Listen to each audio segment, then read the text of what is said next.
En ce temps-là, Jésus dit : « Je te célèbre, Père, Seigneur du ciel et de la terre, parce que tu as caché ces choses aux sages et aux gens intelligents, et que tu les as révélées aux tout-petits. Oui, Père, parce que tel a été ton bon plaisir, tout m'a été remis par mon Père, et personne ne connaît le Fils, sinon le Père. Personne non plus ne connaît le Père, sinon le Fils, et celui à qui le Fils décide de le révéler. Venez à moi, vous tous qui peinez sous la charge. Moi, je vous donnerai le repos. Prenez sur vous mon joug et laissez-vous instruire par moi, car je suis doux et humble de cœur, et vous trouverez le repos, car mon joug est bon et ma charge légère. Venez à moi, vous tous qui peinez sous la charge. Moi, je vous donnerai le repos. Cette parole d'accueil, d'ouverture à chacun, chacune, qui me parle, qui nous parle de nos peines, de notre fardeau, m'a toujours interpellée, à chaque fois par sa simplicité et par sa performativité, je dirais. Reconnaître, me permettre de reconnaître et donc de me dire à moi-même, mais oui, ce que je traverse, ce que je vis en ce moment est lourd, pesant. Ou alors que cette histoire que j'ai vécue avec tel ou tel ami, avec tel amoureux, me pèse ou m'a tiré vers le bas. Ou alors, dans nos familles, cette maladie, ce deuil, ces disputes, j'ai l'impression de ne pas en sortir. Ça me faisait penser aussi à un livre de Delphine de Vigan, Les heures souterraines, où l'héroïne parisienne vit sa vie dans un tunnel, entre les transports en commun, un travail qui l'amène au burn-out, dans un contexte de harcèlement, des enfants qu'elle ne regrette de ne pas voir assez, et pourtant, elle a l'impression d'être toujours au taquet, de toujours faire plus. Des vies ainsi où on a l'impression de donner le maximum, de faire au mieux, d'être un bon petit soldat, mais en même temps où tout nous dit le contraire, et à la fin, ce déchirement intérieur qui nous vrille. Des vies de tunnels cadencées, où on n'en voit pas le bout, où on devient des automates. Parfois, autrement, le fardeau est vide, mais lourd. Ça peut être l'absence de travail, de reconnaissance, l'absence de regard, l'absence de famille ou d'amis, la solitude, le vide perçu de notre existence. Et cette parole nous est adressée à chacun, chacune. Venez, vous tous, qui peinez sous le poids du fardeau, et moi, je vous procurerai le repos. Alors, je pense que je ne suis pas la seule, mais on le voit plusieurs fois écrite dans des églises, dans des temples. Et cette parole résonne comme un lieu refuge, un lieu, un temps, un moment intérieur où on peut poser son fardeau, son bagage, et entendre une parole de réconfort, une parole qui nous nourrit, une parole qui nous restaure. Jésus, par sa parole, par son accueil, nous donne ou nous redonne la vie. Et par repos, il faut d'abord entendre peut-être le repos du corps, mais aussi de l'âme, de son esprit, prendre le temps de se poser, de se reposer, et aussi le temps de se retrouver, physiquement, temporellement. Cette parole nous permet la pause devant Dieu, devant soi en Christ. Et c'est la deuxième partie. Prenez sur vous mon joug et laissez-vous instruire par moi. Donc se retrouver en Christ. Alors peut-être déjà regarder ce que c'est qu'un joug, parce que c'est vrai qu'on n'utilise plus trop de nos jours, mais en tout cas c'est une pièce de bois, un attelage, donc qui servait pour les bœufs. Et donc si vous imaginez une barre en bois horizontale avec deux demi-cercles qui étaient faits en bois où on mettait le cou des bœufs. Et donc les animaux pouvaient ainsi marcher côte à côte au même rythme et tirer la charge qui leur était demandée. Donc c'était quand même assez contraignant. Ce joug a été aussi utilisé au temps des esclaves. Donc, il y a plusieurs gravures de cette époque qui montrent les esclaves qui étaient attachés au cou pour aller dans les plantations ou en étant domestiques esclaves.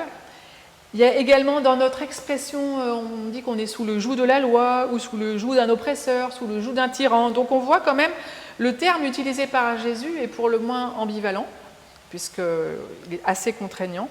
Et c'était aussi une image familière dans le judaïsme, au temps de Jésus, ou dans la liturgie juive, à la synagogue, avec la lecture du Deutéronome, le juif pratiquant, en récitant au chapitre 6, verset 4 et suivant, il prenait le « Tu aimeras ton Dieu comme toi-même, tu aimeras ton Dieu de toute ton âme, de toute ta force, de toute ton intelligence ».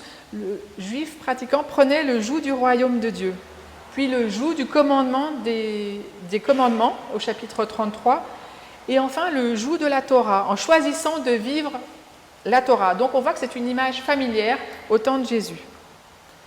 Mais selon l'approche légaliste de la loi, selon son interprétation, elle pouvait apparaître comme écrasante, contraignante. Et c'est d'ailleurs dans l'évangile de Matthieu, au chapitre 23, verset 4, que le mot charge, fardeau est utilisé à propos de la loi. Donc c'est la charge aussi dont parle Jésus dans ce texte. Il disait à propos des pharisiens, il lie des charges lourdes, difficiles à porter, pour les mettre sur les épaules de gens, mais eux-mêmes ne veulent pas les remuer du doigt.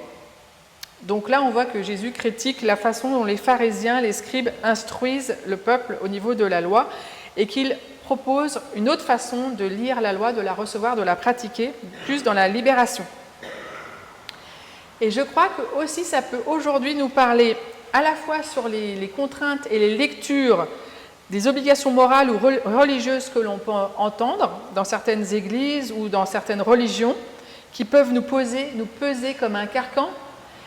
Et en même temps, des fois, c'est bien agréable, facile d'avoir une lecture qui nous dit ce qu'il faut faire. C'est plus facile. Alors que là, nous, ce qu'on nous demande, c'est d'interpréter, de réfléchir et non pas d'être dans une pensée toute droite.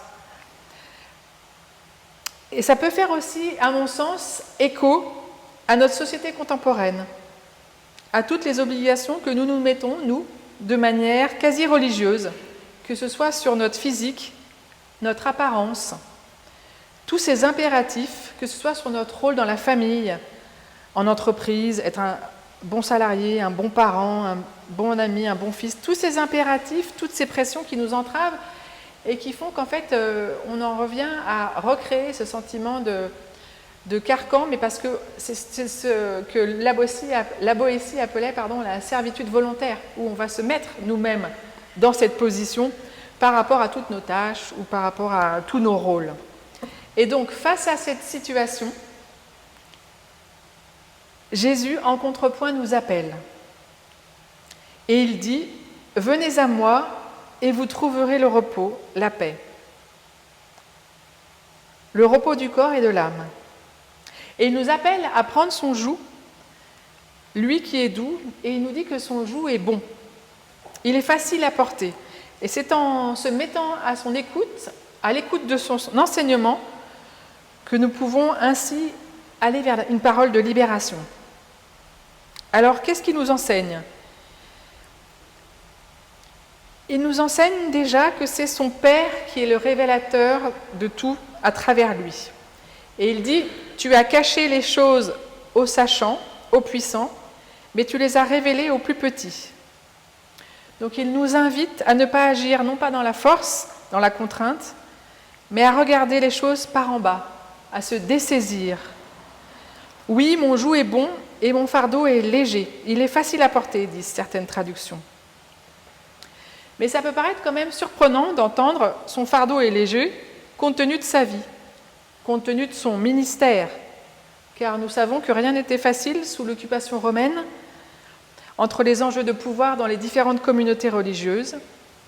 Les cités étaient aussi dans une certaine forme de violence, les prédications étaient aussi invectives les unes envers les autres. Et l'on voit, comme au début du chapitre 11, Jésus parle de Capharnaüm de manière très dure. Avant, il la compare à la ville de Sodome. Avant, il y avait aussi une dispute entre Jean-Baptiste et lui au sujet du salut. Donc on voit que ce n'était pas si doux qu'il voulait bien le dire dans ce texte.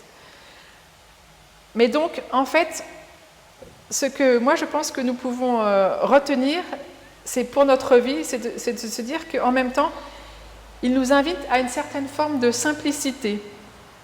La semaine dernière, lorsque nous avions terminé notre lecture de texte, il parlait de la simplicité du verre d'eau, de donner un simple verre d'eau permettait de reconnaître l'autre comme un des nôtres, en fait. Et qu'à la fois, il y avait cette ambivalence, ce paradoxe entre une exigence de vie très forte et en même temps la simplicité du geste qui permettait de rencontrer chacun, chacune dans sa propre vie. Et là encore, Jésus, lorsqu'il se présente comme doux et humble, en reprenant des mots qui sont bien sûr des béatitudes, mais qui font aussi écho à l'Ancien Testament, c'est aussi par rapport à la notion de pauvreté de cœur qui est mise en avant, c'est-à-dire le refus de puissance. Et c'est, à mon sens, un horizon eschatologique, c'est-à-dire un horizon à viser, qui est pour aujourd'hui et pour maintenant, mais que nous pouvons réellement atteindre, car il relève de la sainteté. Et Jésus nous indique que tout vient du Père, qui passe par lui parce qu'il est notre révélateur. Car oui, lorsqu'il s'agit de l'Évangile, tout vient de Dieu. La révélation nous est donnée par grâce. On ne peut la connaître. On ne peut la comprendre que si elle nous est donnée par la grâce de Dieu en Jésus-Christ. Alors oui, déposer son fardeau devant Dieu, nous pouvons le faire à chaque instant dans la confiance, dans la prière. Prendre le joug de Jésus sur soi, c'est décider de le suivre dans son enseignement, c'est reconnaître une espérance et une liberté dans la servitude, dans le fait de suivre son enseignement. Un chemin, un joug de libération. Et ça me faisait penser à Luther dans De la liberté du chrétien, qui répondait à Erasme dans Du libre arbitre. Il écrit « La servitude du chrétien au Christ est sa liberté. Et sa liberté est dans cette servitude. » Et page 43, nous pouvons lire « Un chrétien est un libre seigneur de toutes choses, et il n'est soumis à personne. » Je crois que face aux exigences extérieures qui nous convoquent, qui nous imposent un système qui nous brise, nous pouvons intérieurement parfois les vivre différemment. Nous pouvons les contourner. Je crois qu'il y a la possibilité d'une résurrection ici et maintenant, dans notre vie, par un oui que nous donnons intérieurement. Et c'est choisir la liberté, le courage de vivre selon cette espérance, telle que nous l'avons reçue et révélée par la grâce. Ainsi, s'allier à Jésus qui nous accompagne, c'est aussi faire le choix d'une certaine douceur dans le sens d'une humilité, mais aussi de la compassion.